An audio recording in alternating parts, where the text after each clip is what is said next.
Ambassador Kelrix of the Valian Concordat had seen many things in his 3 centuries of diplomatic service. He had negotiated with silicon-based lifeforms and brokered peace between hive minds.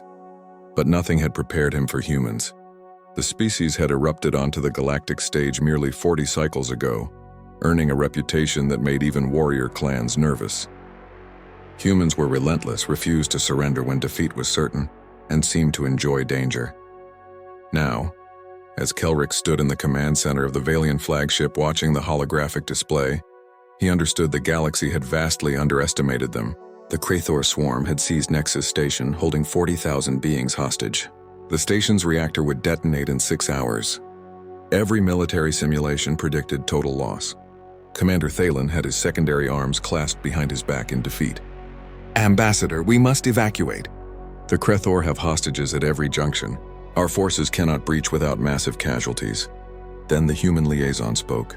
Major Sarah Chen stood barely 1.6 meters tall, seemingly fragile compared to the Valians. But her voice cut through the despair. "Commander, with respect, you haven't asked us yet." Thalen's facial tendrils twitched. "Major Chen, this requires precision beyond human recklessness. We need soldiers who can move through impossible spaces and neutralize threats without harming hostages." Chen smiled without warmth. "Commander, you've met our Marines and Navy. You've seen our army." She paused. "You haven't met our special forces yet." The human transport quiet professional docked 30 minutes later. 12 humans emerged in matte black armor that absorbed light, faces hidden behind helmets with red optics. They moved with predatory grace that made Kelrix's scales prickle. The lead human removed his helmet, revealing silver hair and ice-blue eyes carved with scars. "Colonel Marcus Kane, United States Special Operations Command. We understand you have a hostage situation." Thalen explained why every approach was suicide for 10 minutes. Kane studied the display for 15 seconds. "We need 3 things. Complete sensor blackout in sectors 7 through 12. Make noise with concentrated fire on northern docking ports. Give us 45 minutes and stay out of our way." 45 minutes? Thalen's voice rose in distress. It would take that long just to reach the first hostage group. Kane's expression didn't change. "Conventional routes aren't what we do, Commander." The Valian fleet began bombardment, drawing the Krathor's attention. Then the humans disappeared into the dark zones. Kelrix had studied human special forces during the journey, learning about selection processes where 90% failed and training that pushed beyond normal limits. What he witnessed redefined his understanding of warfare. The humans moved like ghosts. Thermal sensors occasionally glimpsed them in inaccessible areas. They appeared behind Krathor positions, eliminated threats with silent weapons, and vanished before the swarm could respond. Hostages appeared in safe zones with no memory of extraction, only reporting shadows that whispered to follow. At minute 32, Kane's voice came over the command channel, calm as ordering coffee. "Reactor core secure. Krathor command neutralized. Beginning final sweep." By minute 43, it was over. The Krathor fled. All 40,000 hostages were safe. The reactor was stabilized. 12 humans stood in the docking bay, barely winded. Kelrix met them there, his protocols inadequate. Kane checked his equipment with methodical precision. "Colonel Kane," Kelrix began, "the galaxy feared humanity's warriors since you joined us. We thought we understood what made you dangerous."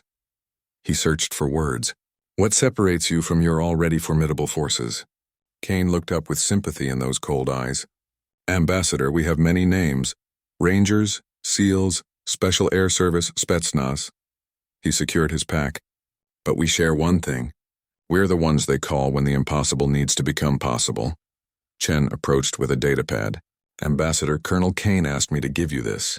Human Special Operations Units and their capabilities for future reference." Kelrix took it with trembling hands, scanning names that would echo through galactic military academies. Delta Force, Commandos, Shiatet, Grom. Each entry detailed capabilities that violated known limits.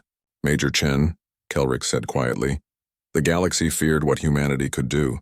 Now we know there are humans who make other humans feel the way we feel about your entire species." Chen's expression softened.